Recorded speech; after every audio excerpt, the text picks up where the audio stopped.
Hello guys, welcome back to my YouTube channel Pankaj Infotech. तो आज के इस वीडियो में हम समझने वाले हैं OSI मॉडल क्या है। OSI मॉडल में जो 7 लेयर हैं उनका काम क्या है, वो वर्क कैसे करते हैं और नेटवर्क में OSI मॉडल का रोल क्या है। तो चलिए शुरू करते हैं आज का ये वीडियो। तो सबसे पहले हम समझते हैं OSI मॉडल क्या है। OSI मॉडल का फुल फॉर्म है ओपन सिस्टम इंटरकनेक्शन। ठीक है, इसका काम क्या होता है। OSI मॉडल एक लॉजिकल फ्रेमवर्क है जो बताता है कि डाटा सेंडर से रिसीवर तक कैसे ट्रेवल करता है, स्टेप बाय स्टेप। ठीक है, पहले क्या होता था, जब नेटवर्किंग का डेवलपमेंट हुआ था तब नेटवर्क का जो स्ट्रक्चर था काफ़ी ज़्यादा केओस्टिक था। हर हार्डवेयर अपना अलग प्रोप्राइटरी सोल्यूशन बनाता। प्रॉब्लम ये आती थी कि एक वेंडर का नेटवर्क दूसरे वेंडर का नेटवर्क सॉल्यूशन को कंपेटेबल नहीं लगता था। मतलब अगर एक कंपनी में एक डिवाइस लगा हुआ है तो उस कंपनी में दूसरी कंपनी का डिवाइस प्रॉपर्ली वर्क नहीं करता था। हार्डवेयर एंड सॉफ्टवेयर वेंडर एक कॉमन रूल को फॉलो नहीं करते थे। इसी प्रॉब्लम को सॉल्व करने के लिए इंटरनेशनल ऑर्गेनाइजेशन फॉर स्टैंडर्डाइजेशन, जिसको हम ISO कहते हैं, डिफरेंट नेटवर्क्स मॉड्यूल पर रिसर्च की। रिसर्च के बाद जो फाइनल मॉड्यूल बना उसे हम OSI लेयर कहते हैं। ये 1984 में रिलीज़ हो गया था और आज के डेट में ऑलमोस्ट सारे वेंडर अपने नेटवर्क में OSI मॉडल के बेस पर डिज़ाइन करते हैं। इसी वजह से हर डिफरेंट वेंडर के हार्डवेयर एक दूसरे के साथ कंपेटेबल होते हैं। इसीलिए OSI मॉडल नेटवर्किंग के लिए एक स्टैंडर्ड बैकबोन बन चुका है। OSI मॉडल नेटवर्क में जो प्रॉब्लम होती है उसको रिजॉल्व करने में हेल्प करता है और उसे आसान कर देता है। OSI मॉडल में कुल 7 लेयर्स है। पहला layer application layer, presentation layer, session layer, transport layer, network layer और डेटा लिंक लेयर, और आखिरी जो है वो है फिजिकल लेयर। ये 7 लेयर डिपेंड करता है कि आप रिसीवर एंड से हो या सेंडर एंड से। मैं आपको इसमें बताऊंगा कि जो लेयर है वो चेंज कैसे होता है सेंडर एंड से और रिसीवर एंड से। तो सबसे पहले हम शुरू करते हैं ऊपर से। जो 7वां लेयर है एप्लीकेशन लेयर, वो लेयर है जो डायरेक्टली आप तक, एंड यूज़र तक नेटवर्क सर्विस डिलीवर करता है। इसको समझना इसलिए ज़रूरी है क्योंकि यह लेयर नेटवर्क और एंड यूज़र के बीच का असली इंटरफेस है। एप्लीकेशन लेयर का काम यह नहीं है कि वो एक एप्लीकेशन हो जैसे क्रोम ब्राउज़र या जीमेल। इसका काम है इन एप्लीकेशन को जो नेटवर्क सर्विसेज चाहिए वो प्रोवाइड करवाना। जब आप ब्राउज़र में एक URL टाइप करते हैं, एप्लीकेशन लेयर का काम वहाँ से शुरू हो जाता है।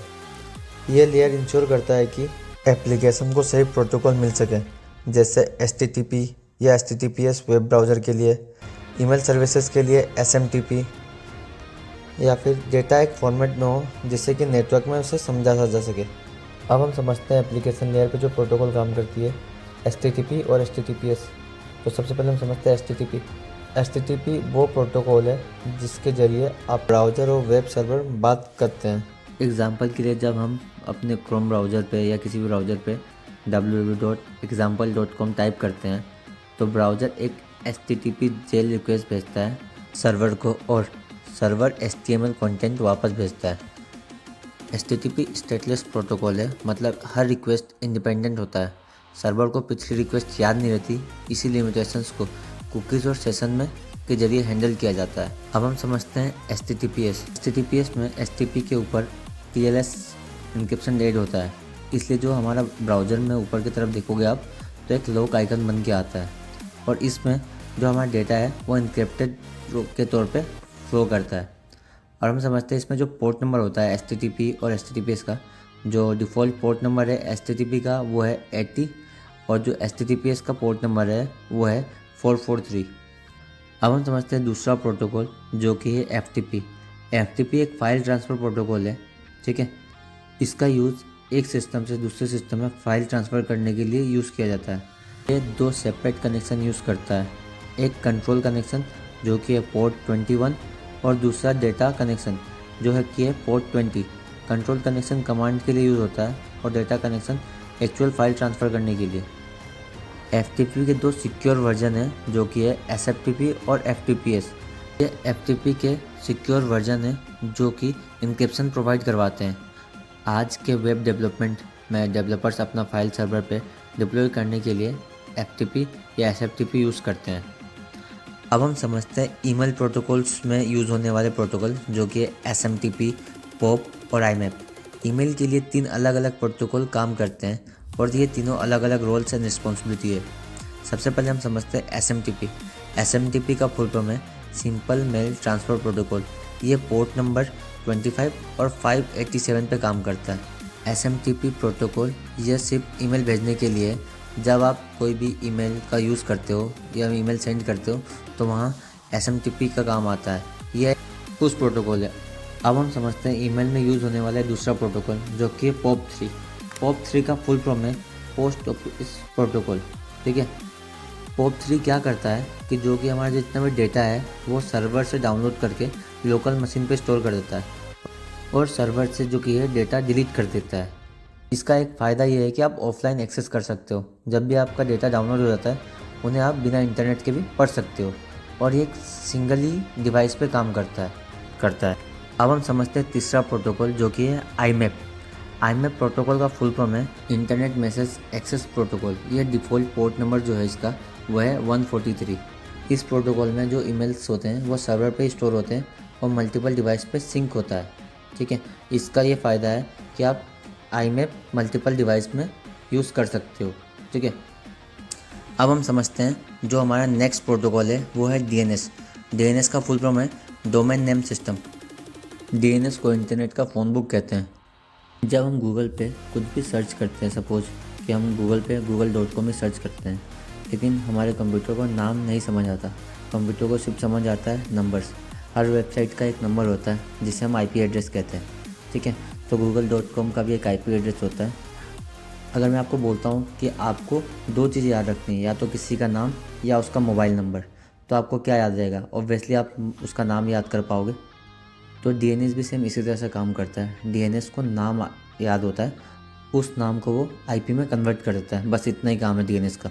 आपको मैं अगर DNS सिंपली बताऊँ तो सपोज़ मानो आपका एक दोस्त है राहुल नाम का, वो एक सोसाइटी में रहता है बट आपको उसका फ्लैट नंबर नहीं पता। तो आप सिंपली क्या करोगे? गार्ड से उसका फ्लैट नंबर पूछोगे नाम बताकर। इस केस में राहुल क्या हुआ? वेबसाइट, फ्लैट नंबर क्या हुआ? IP एड्रेस, और DNS कौन सा हुआ? गार्ड। बस यही काम है DNS का। अगर DNS ना हो तो हमें हर वेबसाइट का IP एड्रेस को याद रखना पड़ेगा, ताकि आपको पता है किसी भी सिस्टम का एक IP एक टाइम तक, लिमिटेड टाइम तक रहता है। तो IP चेंज हो सकता है बट वेबसाइट का नाम चेंज नहीं होता। इसलिए DNS को इंटरनेट का बैकबोन कहते हैं। अब हम समझते हैं आखिरी प्रोटोकॉल, जो कि है DHCP। ऐसे तो मल्टीपल प्रोटोकॉल्स हैं बट अभी हम 5 ही प्रोटोकॉल अपने इस टॉपिक में डिस्क्राइब करेंगे। तो जो हमारा लास्ट प्रोटोकॉल है वो है DHCP प्रोटोकॉल। DHCP का फुल फॉर्म जो है डायनेमिक होस्ट कॉन्फ़िगरेशन प्रोटोकॉल। यह प्रोटोकॉल हमें हेल्प करता है जब हम किसी भी वाईफाई से कनेक्ट होते हैं। हमें अपने सिस्टम या फ़ोन में मैनुअली IP कॉन्फ़िगर करने की ज़रूरत नहीं पड़ती। DHCP सर्वर ऑटोमेटिकली ये काम कर देता है। यह protocol IP address, subnet mask, default gateway और DNS इन्फॉर्मेशन आपके डिवाइस में ऑटोमेटिकली असाइन कर देता है। ठीक है, DHCP एक प्रोसेस को फॉलो करता है जिसको हम डोरा प्रोसेस कहते हैं। डोरा प्रोसेस 4 स्टेप होते हैं। DORA, इसका मतलब है D for discover, O for offer, R for request and A for acknowledgement. ठीक है, प्रोसेस में डिस्कवर में क्या होता है? क्लाइंट ब्रॉडकास्ट करता है कि मुझे एक IP चाहिए। ऑफर में क्या करता है? DHCP सर्वर एक IP एड्रेस जो अवेलेबल होता है वो ऑफ़र करता है। रिक्वेस्ट में क्या होता है? क्लाइंट वो IP एक्सेप्ट करता है। और एक्नॉलेजमेंट में क्या होता है? सर्वर कंफर्म करता है और IP रिलीज़ कर देता है एक स्पेसिफिक टाइम के लिए। तो हम समरी समझते हैं एप्लीकेशन लेयर का। तो ऐसा है, टॉप मोस्ट लेयर है, डायरेक्टली एंड यूजर्स और एप्लीकेशन के साथ इंटरेक्ट करता है। नेटवर्क सर्विस प्रोवाइड करता है जैसे कि email, web, file transfer and all DNS type. ठीक है, इसमें जो प्रोटोकॉल यूज होते हैं HTTP, HTTPS, FTP, SMTP, port, IMAP, DNS और DHCP। ठीक है, अब इसमें जो PDU होता है, एप्लीकेशन लेयर का जो PDU होता है वो है डेटा। जो हमारा मैसेज जाता है उसका जो फ्रेमिंग होता है वो डेटा के रूप में जाता है। ठीक है, कोई हार्डवेयर डिवाइस डायरेक्टली असाइन नहीं होता। ठीक है, वेब सर्वर, ईमेल सर्वर यहाँ काम करते हैं। ठीक है, अब हम समझते हैं नेक्स्ट लेयर, जो कि है प्रेजेंटेशन लेयर। प्रेजेंटेशन लेयर, यह लेयर नेटवर्किंग का वो हिस्सा है जो अक्सर अंडर एस्टिमेट किया गया है, लेकिन इसका काम जो है सबसे ज़्यादा क्रिटिकल होता है। यह लेयर इंश्योर करता है कि जब डेटा एक सिस्टम से दूसरे सिस्टम तक जाए तो दोनों सिस्टम उस डेटा को सही तरीके से समझ सके, चाहे उसका ऑपरेटिंग सिस्टम अलग हो, हार्डवेयर अलग हो या लैंग्वेज इनकोडिंग अलग हो। अलग अलग कंप्यूटर सिस्टम अलग अलग डेटा फॉर्मेट यूज़ करते हैं। कोई सिस्टम ASCII इनकोडिंग यूज़ करता है, कोई IBM main frames. Presentation layer का काम है कि फॉर्मेट के बीच ट्रांसलेट करना ताकि रिसीविंग सिस्टम डेटा को समझ सके। ये लेयर डेटा के फॉर्मेट और स्ट्रक्चर को भी डिसाइड करता है। Presentation layer compression of data, encryption and decryption के लिए भी रिस्पॉन्सिबिलिटी लेता है। अब हम समझते हैं इंक्रिप्शन और डिक्रिप्शन क्या होता है। यह प्रेजेंटेशन लेयर का सबसे इम्पोर्टेंट फंक्शन है। आज के सिक्योरिटी कॉन्शियस वर्ल्ड में जब आप कोई भी सेंसिटिव इन्फॉर्मेशन जैसे कि password, credit card number, personal data internet पे भेजते हो तो प्रेजेंटेशन लेयर मेक श्योर करता है कि जो आपका डेटा हो वो इंक्रिप्टेड हो ताकि उसे कोई रीड ना कर सके। अब हम समझते हैं डेटा कंप्रेशन। डेटा कंप्रेशन का मतलब है डेटा को ज़्यादा कॉम्पैक्ट फॉर्म में रिप्रेजेंट करना ताकि कम बैंडविड्थ यूज़ हो और ट्रांसफ़र फास्टर हो। डेटा कंप्रेशन के दो अलग अलग टाइप हैं। पहला जो टाइप है वो है लॉजिक कंप्रेशन। ये जो टाइप है ये JPG, MP3 और MP4 यही यूज़ करते हैं। अब जो दूसरा टाइप है वो लॉसलेस कंप्रेशन है। इसमें zip, PNG, FLAC और टेक्स्ट के लिए यूज़ होता है। अब हम समझते हैं SSL एंड TLS। ठीक है, SSL जो है वो है सिक्योर सॉकेट लेयर और TSL जो है ट्रांसपोर्ट लेयर सिक्योरिटी।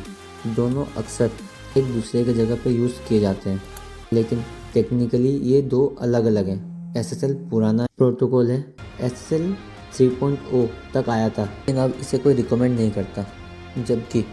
जबकि TLS जो है वो मॉडर्न सक्सेसर है और अपग्रेडेड और मोर सिक्योर है SSL से। TLS is currently use for secure communication over HTTPS।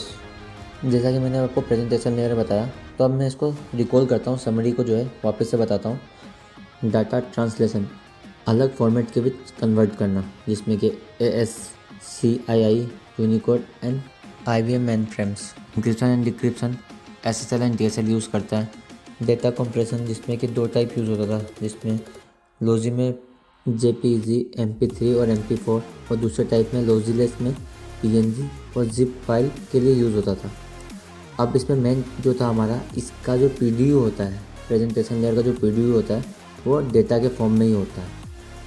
अब हम समझते हैं नेक्स्ट लेयर को, जो कि है सेशन लेयर। सेशन लेयर, ये लेयर दो नेटवर्क एंटिटी के बीच में एक ऑर्गेनाइज्ड कम्युनिकेशन सेशंस को मैनेज करता है। सेशन का मतलब है कि एक इस्टेब्लिश ऑनगोइंग कन्वर्सेशन जो एक डिफाइंड स्टार्ट पॉइंट से शुरू होते ही और एक डिफाइंड एंड पॉइंट तक ख़त्म होती हो। ये लेयर इंश्योर करता है कि डेटा एक्सचेंज स्ट्रक्चर्ड, सिंक्रोनाइज्ड और रिकवरेबल हो। सेशन इस्टेब्लिश करने के लिए 3 स्टेप को फॉलो करता है। पहला जो है ऑथेंटिकेशन। इसमें पहले वेरीफाई होता है कि दोनों कम्युनिकेटिंग पार्टीज़ कौन है और इनके क्रेडेंशियल्स जो है कि ये चेक होता है। दूसरा ऑथराइजेशन।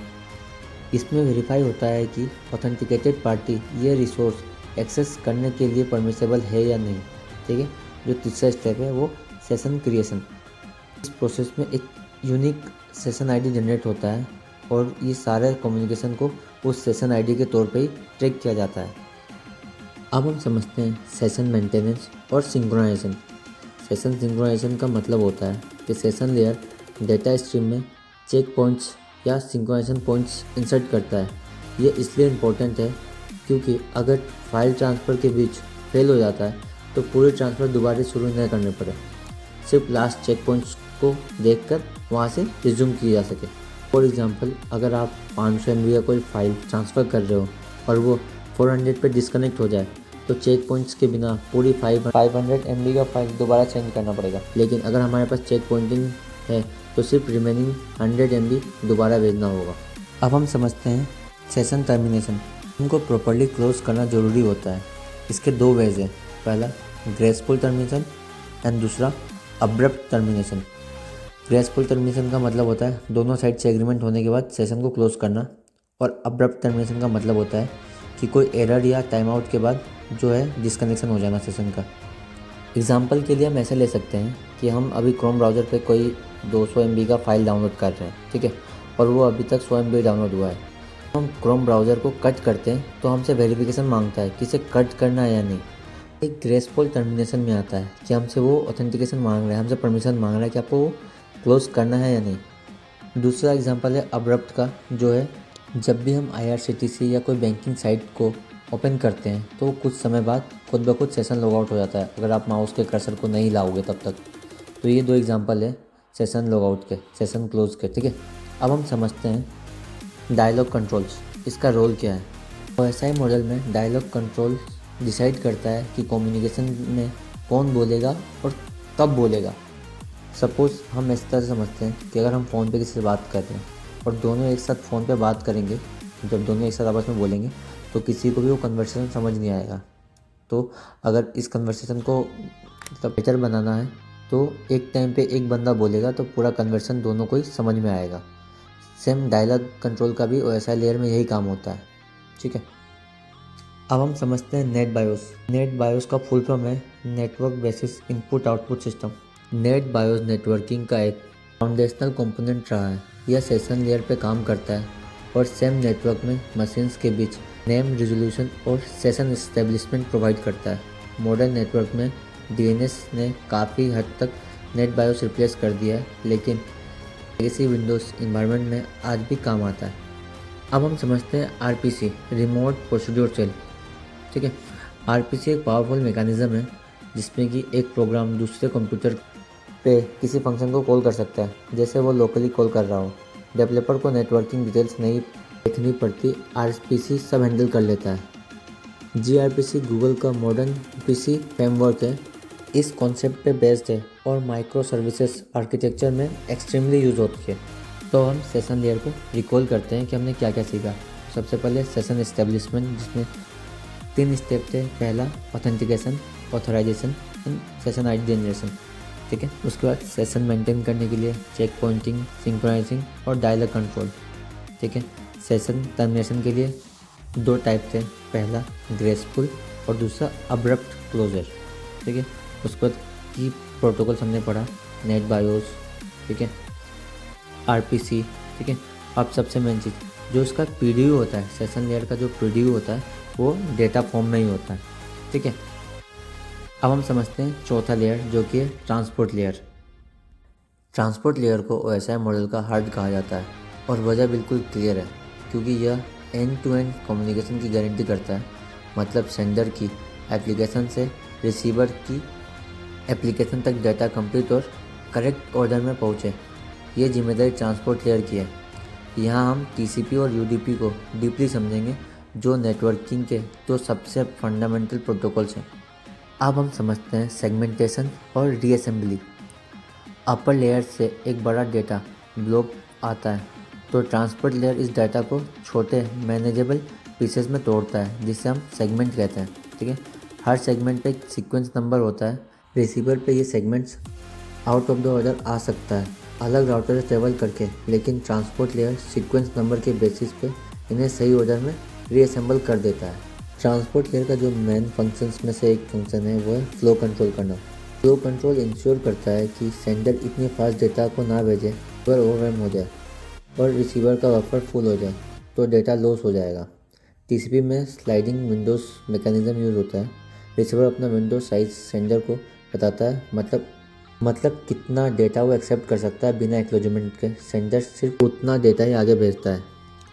अब हम समझते हैं एरर कंट्रोल, जो कि है नेक्स्ट फंक्शन ट्रांसपोर्ट लेयर का।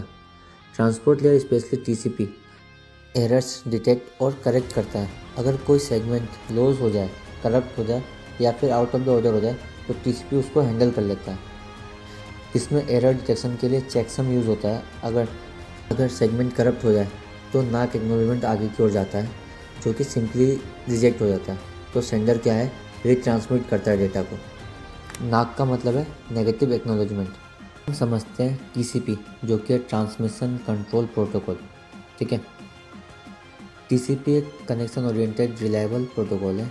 कनेक्शन ओरिएंटेड का मतलब पहले कनेक्शन इस्टेब्लिश होता है, फिर डेटा जाता है, आगे की ओर फ्लो करता है। इसमें 3 वे हैंडशेक होता है, जिसमें सिंक एक और एक्नॉलेजमेंट मिलता है।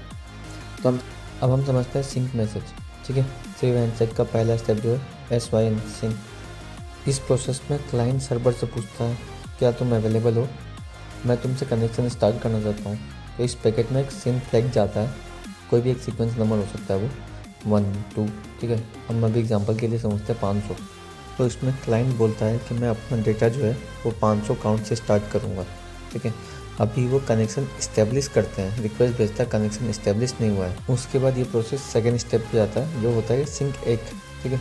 अब इसमें क्या करता है, सर्वर रिप्लाई करता है हाँ मैं रेडी हूँ, मुझे तुम्हारा मैसेज मिल गया है। और इसमें खुद का एक सीक्वेंस नंबर भी ऐड करता है, मतलब जैसे कि हमने 500 भेजा था तो ये क्या करता है 500 से एक एक्स्ट्रा ऐड करके भेजता है कि मेरा नंबर जो है 1 से शुरू हो रहा है, ठीक है। उसके बाद जो प्रोसेस है तीसरे स्टेप पे जाता है जो कि एक्नॉलेजमेंट वाला। इसमें क्लाइंट बोलता है हाँ सर्वर मुझे तुम्हारा मैसेज मिल गया है। इस पैकेट में एक्नॉलेजमेंट जाता है, ठीक है। और जो सर्वर ने अपना सीक्वेंस नंबर ऐड किया था उसका एक्नॉलेजमेंट जाता है हाँ कि तुम्हारा मुझे वो सीक्वेंस नंबर भी मिल गया है। प्रोसेस के बाद दोनों साइड से आपस में सिंक्रोनाइज सीक्वेंस नंबर हो जाता है और डेटा ट्रांसफ़र का काम शुरू हो जाता है। अब हम समझते हैं यूडीपी प्रोटोकॉल। यूडीपी प्रोटोकॉल का फुल फॉर्म है user datagram protocol. UDP connectionless और अनरिलायबल प्रोटोकॉल है। इस अनरिलायबल का मतलब ख़राब नहीं होता, इसका मतलब ये है कि जो डिलीवरी ऑफ डेटा का जो गारंटी है वो ये प्रोटोकॉल नहीं लेता, ये सीधे जो डिलीवरी है वो करता है। और ये प्रोटोकॉल टीसीपी से फास्ट है क्योंकि ये 8 बाइट्स का यूज़ करता है। फास्ट इसलिए है क्योंकि जो टीसीपी था वो 3-वे हैंडशेक करता है, यूडीपी कोई भी 3-वे हैंडशेक नहीं करता। यूडीपी प्रोटोकॉल का use live streaming, live video conferencing में यूज़ होता है, ठीक, और वहाँ कोई एक्नॉलेजमेंट नहीं मिलता। हम समझते हैं जो पोर्ट नंबर होते हैं यूडीपी पोर्ट नंबर। बेसिकली जो यूडीपी पोर्ट नंबर है वो 16 बिट का नंबर होता है, जो इसका रेंज है वो 0 से लेकर के 65535 यानी कि 65,535 तक है। इन पोर्ट नंबर को 3 कैटेगरी में डिवाइड किया गया है। पहला वेल नोन पोर्ट्स जो कि है 0 से लेकर के 1023, ठीक है। दूसरा जो डिज़ाइन है वो है रजिस्टर्ड पोर्ट नंबर जो शुरू होता है 1024 से लेकर के 49151, ठीक है। और तीसरा जो कैटेगरी है वो है डायनेमिक, ठीक है। उसका जो पोर्ट नंबर है 49152 से लेकर के 65535 तक। जो कैटेगरी 1 है जिसको हम वेल नोन पोर्ट्स कहते हैं, ठीक है, वो कॉमन सर्विसेज के लिए रिजर्व्ड है। फॉर एग्जांपल के लिए ले सकते हैं डीएनएस का यूडीपी पोर्ट 53, डीएचसीपी का यूडीपी पोर्ट 67 और 68, एसएनएमपी का यूडीपी पोर्ट 161, ठीक है। ये कुछ एग्जांपल्स हैं। अब जो दूसरा कैटेगरी था रजिस्टर पोर्ट नंबर वो एप्लीकेशन स्पेसिफिक सर्विसेज के लिए है, ठीक है। और जो तीसरा हमारा पोर्ट है डायनेमिक पोर्ट्स वो टेम्पोररी यूज़ के लिए है, क्लाइंट साइड पे मोस्टली यूज़ होता है ये, ठीक है। अब हम इसको दोबारा से रिकॉल कर लेते हैं कि हमने इस लेयर में क्या क्या सीखा। सबसे पहला जो था end to end delivery of data, तो ये सोर्स एप्लीकेशन से डेस्टिनेशन तक लेके जाता है, ठीक है। इसमें टीसीपी और यूडीपी का रोल होता है। इसमें टीसीपी का जो होता है वो 3-वे हैंडशेक करता है और ये फ्लो कंट्रोल करता है, एरर मैसेज को रिकवर करता है, ठीक है। यूडीपी क्या होता है, यूडीपी फास्ट होता है और अनरिलायबल होता है और ये गारंटी ऑफ डेटा नहीं लेता डिलीवरी का। उसका इसमें सेगमेंटेशन एंड रीअसेंबली होता है, ठीक है। इसमें पोर्ट्स नंबर हमने सीखे और इसका जो पीडीयू होता है, जो हमारे ट्रांसपोर्ट लेयर का जो पीडीयू होता है वो सेगमेंट में होता है। अब हम समझते हैं ओएसआई मॉडल का नेक्स्ट लेयर जो कि है नेटवर्क लेयर। नेटवर्क लेयर ये लेयर रिस्पॉन्सिबल है लॉजिकल एड्रेसिंग और राउटिंग के लिए। नेटवर्क लेयर दो डिफरेंट नेटवर्क के बीच कम्युनिकेशन इनेबल करता है, ठीक है, आईपी एड्रेस के थ्रू। और इसका प्राइमरी जो प्रोटोकॉल होता है वो है इंटरनेट प्रोटोकॉल। इसमें आईपी वर्जन 4 और आईपी वर्जन 6 का रोल होता है। अब हम समझते हैं आईपी वर्जन 4 का जो एड्रेस का स्ट्रक्चर होता है। तो आईपी वर्जन 4 एड्रेस एक 32 बिट का नंबर होता है जो 4 ऑक्टेट में डिवाइड होता है। और जो 4 ऑक्टेट होते हैं हर ऑक्टेट जो होता है वो 8 बिट का होता है जिसका वैल्यू 0 से लेकर के 255 तक का होता है। अब हम समझते हैं आईपी वर्जन 6।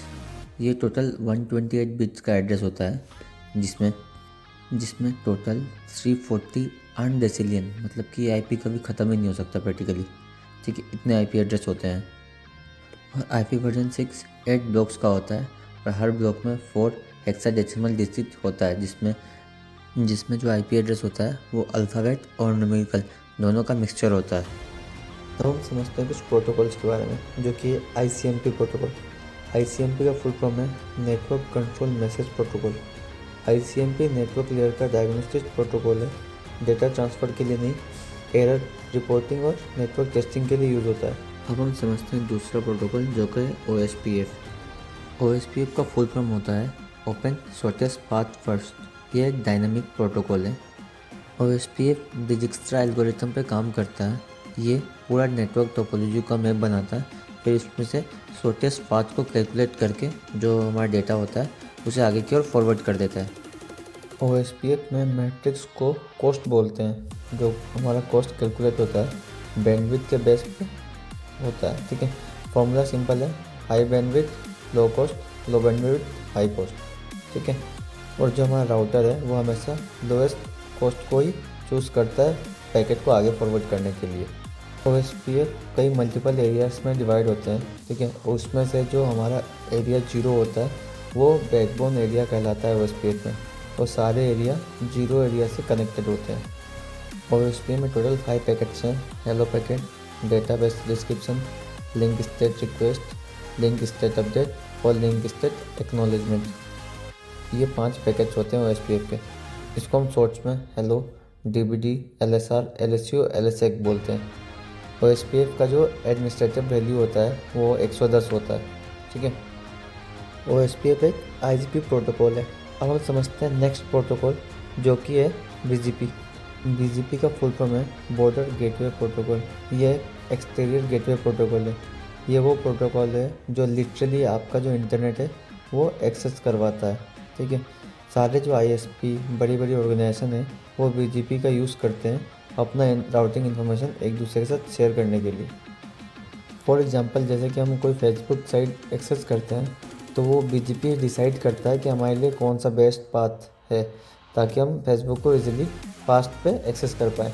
BGP का जो वर्क फ्लो है, first router TCP connection establish करता है। सेकेंड नेक्स्ट स्टेप में नेबर रिलेशनशिप इस्टेब्लिश होता है।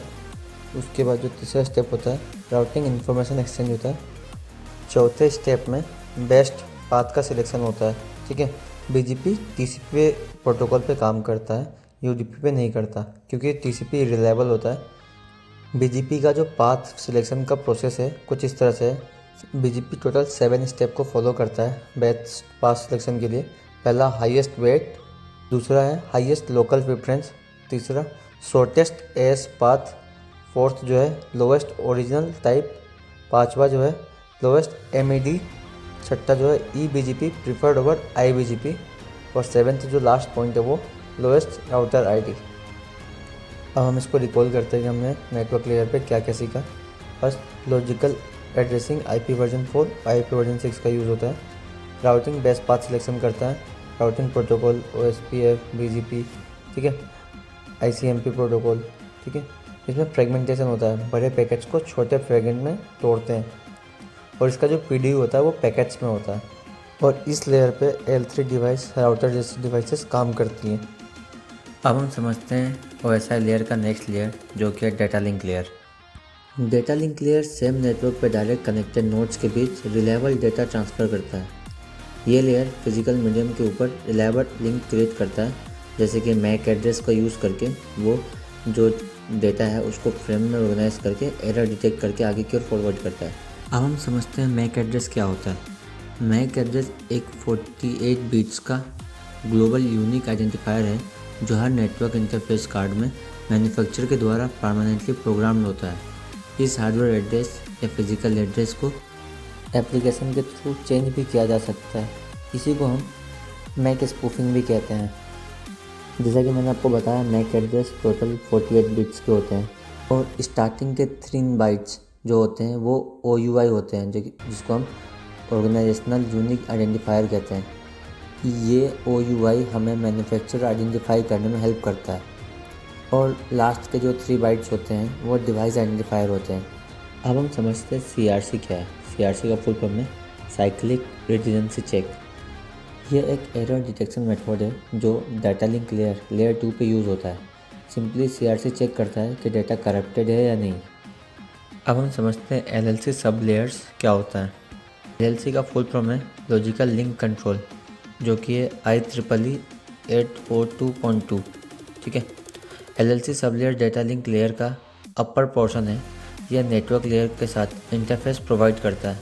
LLC का काम होता है मल्टीपल नेटवर्क लेयर प्रोटोकॉल को सपोर्ट करना, फ्लो कंट्रोल और एरर नोटिफिकेशन का अपर लेयर को प्रोवाइड कराना। अब हम समझते हैं मैक सब लेयर क्या होता है। तो मैक सब लेयर का फुल फॉर्म है मीडिया एक्सेस कंट्रोल। यह डेटा लिंक लेयर का लोअर पार्टीशन है। ये मैनेज करता है physical addressing, MAC address use करके फ्रेम सोर्स को डेस्टिनेशन तक पहुंचाना। अब हम समझते हैं मीडिया एक्सेस कंट्रोल क्या है। इस प्रोसेस में डिसाइड होता है कि कौन सा डिवाइस शेयर्ड मीडियम यूज़ करेगा। अब हम रिकॉल कर लेते हैं कि डेटा लिंक लेयर में हमने क्या क्या सीखा। तो नोड टू नोड डिलीवरी मतलब सेम नेटवर्क में डायरेक्ट कनेक्टेड डिवाइस के बीच में डिलीवरी ऑफ डेटा होता है। LLC सब लेयर्स जो होता है, ठीक है, क्या करते हैं, नेटवर्क लेयर इंटरफेस होता है, फ्लो कंट्रोल करता है। मैक सब लेयर्स क्या करते हैं, फिजिकल एड्रेसिंग और मीडिया एक्सेस कंट्रोल करते हैं। मैक एड्रेस टोटल 48 बिट्स का होता है, जिसका पहला 3 बाइट्स जो होता है OUI होता है और लास्ट का 3 बाइट जो होता है वो डिवाइस ID होता है। फिर हमने देखा था कि CRC का काम क्या है, कैसे वो एरर डिटेक्ट करता है। जो लेयर 2 पे डिवाइस जो काम करता है वो स्विच है, और स्विच एक अपने अंदर टेबल बनाता है जिसको हम कैम टेबल कहते हैं। और लेयर 2 पे जो हमारा PDU होता है वो फ्रेम में होता है। तो अब हम डिस्कस करेंगे हमारा लास्ट लेयर जो है फिजिकल लेयर। फिजिकल लेयर ये OSI मॉडल का फाउंडेशन है, वो लेयर जिस पर बाकी सब कुछ बिल्ड होता है। प्रेजेंटेशन लेयर ने डेटा इंपोर्ट किया, सेशन लेयर ने सेशन मैनेज किया, ट्रांसपोर्ट ने सेगमेंट किया, नेटवर्क ने रूट डिसाइड किया और डेटा लिंक लेयर ने फ्रेम बनाया। अब फिजिकल लेयर का काम होता है कि इन फ्रेम्स को बिट्स में एक्चुअल फिजिकल सिग्नल्स में कन्वर्ट करके आगे की ओर ट्रांसमिट करना। इस लेयर पे जो सॉफ्टवेयर का काम है वो ख़त्म हो जाता है और सारा प्रोसेस हार्डवेयर पे शुरू हो जाता है। केबल्स, कनेक्टर्स, इलेक्ट्रिकल वोल्टेजेस, ठीक है, रेडियो फ्रिक्वेंसीज, ये सब फिजिकल लेयर के डोमेन में आते हैं। फिजिकल लेयर जो ट्रांसमिशन मीडिया के लिए यूज़ करता है वो कुछ केबल्स का यूज़ करता है, जैसे UTP और STP। तो अब सबसे पहले हम UTP के बारे में समझने वाले हैं। UTP केबल होता क्या है। UTP का फुल फॉर्म है अनसिल्टेड ट्विस्टेड पेयर केबल। ट्विस्टेड इसलिए होता है क्योंकि पेयर्स ऑफ वायर को एक दूसरे के अराउंड ट्विस्ट किया जाता है। ये इलेक्ट्रोमैग्नेटिक इंटरफेसेस EMI रिड्यूस करता है। जब दो वायर्स ट्विस्ट होते हैं उनके इलेक्ट्रोमैग्नेटिक फील्ड्स कैंसल आउट करते हैं एक दूसरे को। अब हम समझते हैं STP, सिल्डेड ट्विस्टेड पेयर केबल। ठीक है, तो सिल्डेड ट्विस्टेड एक्स्ट्रा मेटालिक सिल होती है हाई EMI इन्वायरमेंट के लिए, जैसे कि फैक्ट्रीज, इंडस्ट्रियल एरिया में यूज़ किया जाता है। अब हम समझते हैं fibre optic cables. Fibre optic cables data lights pulse के रूप में ट्रांसमिट करता है। लाइट स्पीड पर ट्रेवल करने की वजह से यह कॉपर और ड्रामेटिकली फास्टर और लॉन्गर डिस्टेंस के लिए कैपेबल है। अब हम फिजिकल लेयर को जो है समरी को रिकॉल करते हैं कि फिजिकल लेयर पे काम क्या होता है। तो सबसे पहला काम होता है रो बिट्स को फिजिकल सिग्नल्स में कन्वर्ट करता है। ठीक है, ट्रांसमिशन मीडिया के लिए UTP और STP केबल का यूज़ होता है। ठीक है, ये टोपोलॉजी भी इसमें काउंट करता है, स्टार, बस, रिंग टोपोलॉजी, जो फिजिकल नेटवर्क डिज़ाइन होते हैं।